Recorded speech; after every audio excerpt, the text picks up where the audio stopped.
Warehouse parties are now regularly being raided by the police. This party in Kingsbury, North London, was put on by a different organiser. A hostile reaction to the arrival of the police was quickly controlled by the disc jockeys.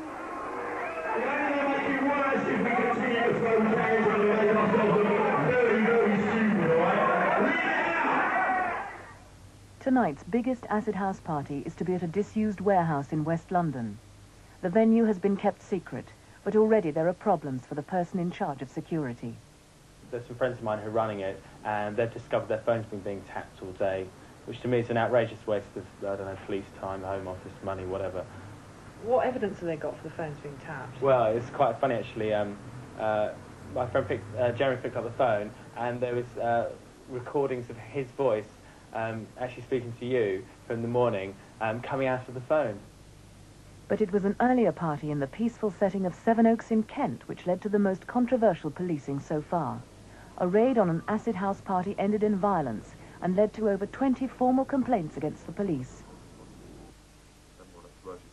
This meeting is being held at the home of Lady Juliet Simpson, whose son was at the party. I can't help but believe these young people.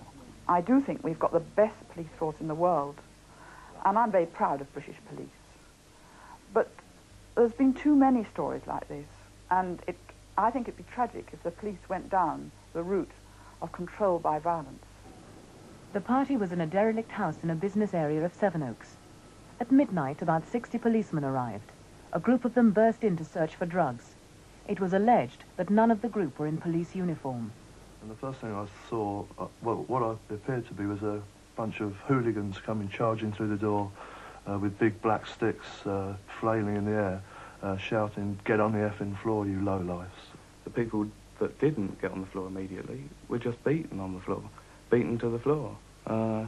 It was incredibly mindless violence. With me, they were physically hitting me, although not with clenched fists. They were pushing me in the face, hitting me around the ribs, and generally it seemed to me to be they were trying to provoke me. They were beating me as they took me out. They weren't just roughly handling me. And any policeman that I passed on the way were taking a good sort of potluck punch at me as well. They were manic in there, and it just terrified me and everybody who was there. I was really frightened.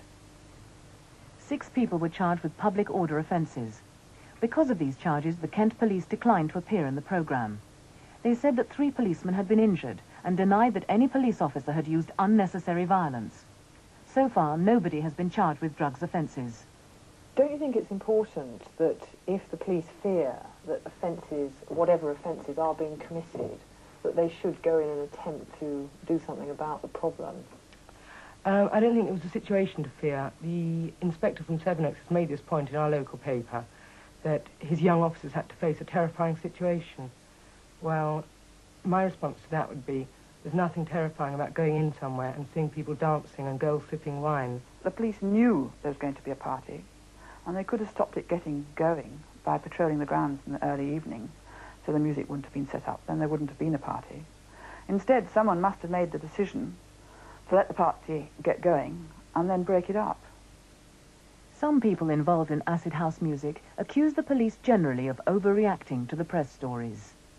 I don't think police overreact. I think we are faced with a situation that parents and social organisations read this publicity and say, well, what are police doing about it? There may be other considerations completely unconnected with drugs. I mean, one has to consider the possible fire hazards, the fact that people have got permission in the first place to be there. There are many, many other considerations that police have, as well as the drug situation.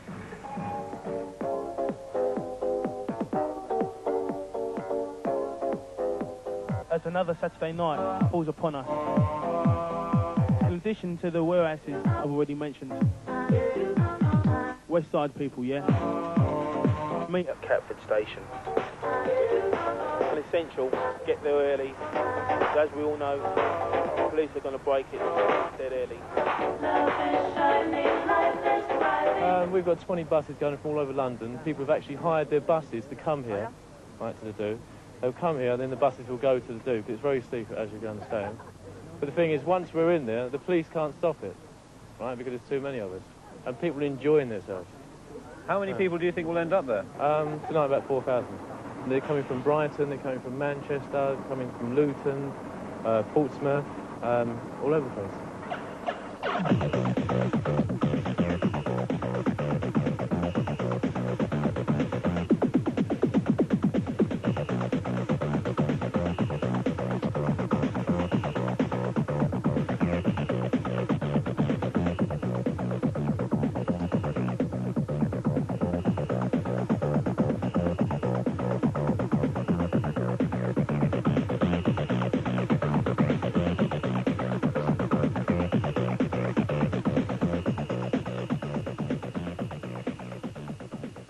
Only a mile away from the warehouse, the bus is intercepted by the police. The party's been closed down, finished. We know about it, it's all finished. We've taken it all down, completely over. Okay, all we're trying to do now is get the people away from the area. Right. That's what the intention is, so now we're going to try and get the bus out. Full stop. Why is the party finished? Because my inspector has said it's going to be finished. The party, no. If it all stands here right now, you're all going to go and get nicked. All right, if you fancy that, stand here and go and get nicked and go corpse mode if you want to. Dozens of police are already at the warehouse, stopping people from getting to the party.